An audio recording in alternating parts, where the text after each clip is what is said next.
Covid cases देशामध्ये वाढायला सुरुवात झाली आहे. यामध्ये जास्त पॅनिक होण्याची गरज नाही आहे. आपल्याकडे कोविड येण्याची थोडीफार संभावना आहे. हा एक व्हायरस आहे आणि व्हायरस कधीच मरत नसतो. या व्हायरसची क्षमता ही हळूहळू कमी होते आणि ह्याचा प्रभाव जास्त होणार नाही आहे. यामध्ये घाबरण्यासारखं काहीही नाही आहे. हे व्हायरल इन्फेक्शन आहे.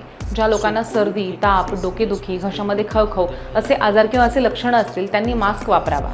या वातावरणामध्ये थंड खाणं टाळलं पाहिजे. हायड्रेटेड राहा. यामुळे दुसऱ्यांना आपण इन्फेक्शनपासून वाचवू शकतो. हॉस्पिटल में 2 पेशेंट जो हो गए तो उसको लेकर आप क्या करेंगे? कोविड के केसेस अभी थोड़े से महाराष्ट्र में नहीं, हमारी कंट्री में भी आना शुरू हुए हैं। अभी तक 256 के लगभग एक्टिव केसेस आए हैं, लेकिन ये एक ओमिक्रॉन जो वेरिएंट था उसी का ही म्यूटेंट हुआ है। उसका स्पाइक प्रोटीन है, वो म्यूटेशन हुआ है, JN1 वो वेरिएंट है। इसमें ज़्यादा पैनिक होने की, डरने की, घबराने की बात बिल्कुल नहीं है। ये सबसे पहले अमेरिका में आया था सितंबर के महीने में, उसके बाद में अक्टूबर नवंबर में कुछ यूएस में केसेस आए थे। देन अभी उसके बाद में अपना सिंगापुर, हांगकांग, थाईलैंड वहाँ पे केसेस आ रहे हैं। सो हमारे यहाँ पर भी आने की थोड़ी सी संभावना है, लेकिन जैसे मैंने पहले भी बताया था, वायरस है ये, कोविड वायरस है। वायरस कभी मरता नहीं है, बैक्टीरिया या फंगस नहीं है। ये वायरस की पोटेंसी धीरे धीरे धीरे कम होती है। सो इसका इफेक्ट इतना नहीं होने वाला। हल्का सा सर्दी, जुकाम, बुखार, गले में खराश, रनिंग नोज हो सकता है। सो बिल्कुल डरने की बात नहीं है, पैनिक होने की ज़रूरत नहीं है। वायरल इन्फेक्शन है और नॉर्मल वायरल पेशेंट की तरह ही हम लोग इसको ट्रीट करते हैं।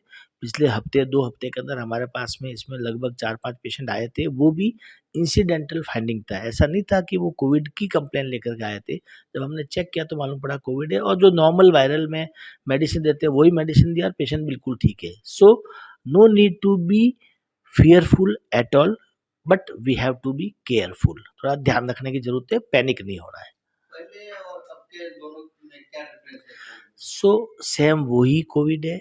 पहली वेव, सेकंड वेव में डेल्टा वेरिएंट था, थर्ड वेव में ओमिक्रॉन था जो बहुत ही रिग्रेसिव वेव थी। उसी ओमिक्रॉन या थर्ड वेव कह सकते हैं, उसका ही एक वेरिएंट या उसका ही म्यूटेशन कह सकते हैं जो JN1 है इसमें, और बिल्कुल हल्का सा है, कोई घबराने की बात नहीं है। नॉर्मल जो सर्दी जुकाम बुखार होता है उस टाइप का इन्फेक्शन है इसमें।